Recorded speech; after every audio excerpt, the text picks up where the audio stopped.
How do you form your perfect co-founding team? Ultimately, the things that are most important to team successes are the ones that take the most effort to uncover.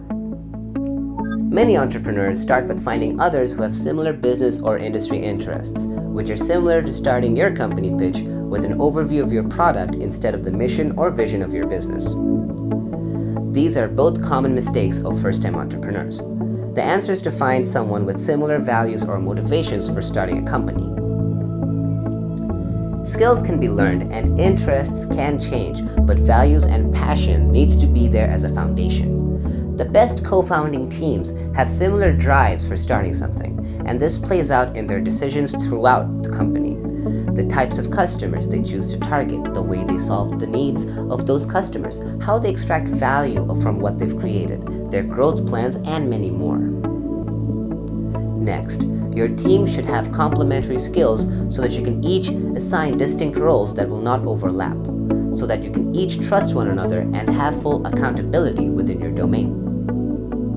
Depending on the type of company being formed, an early-stage startup should typically have three types: the hacker, the hustler, and the designer.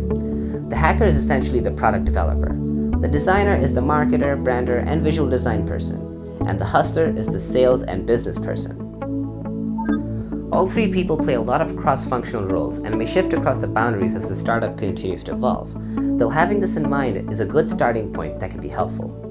Once you've aligned with potential co-founders around common values and with complementary skills, it becomes surprisingly easier to find common ground to find business ideas.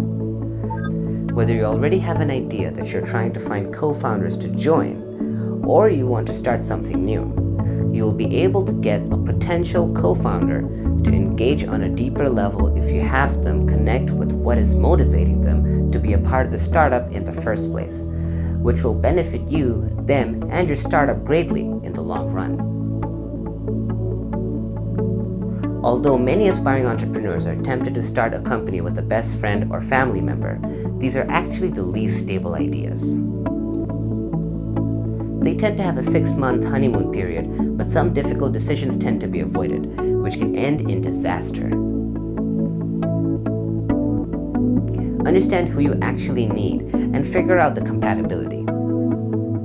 You'll also have to decide on how you'll split up ownership of the business between you and your co-founders. Having equity in a company means that you have a stake in the business you're helping to build and grow. It's not necessary that all co-founders will have an equal share in the company.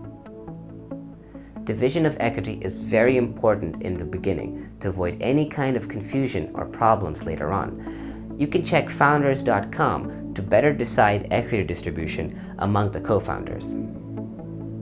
Good luck in finding the right co-founders and putting together the perfect team for your startup.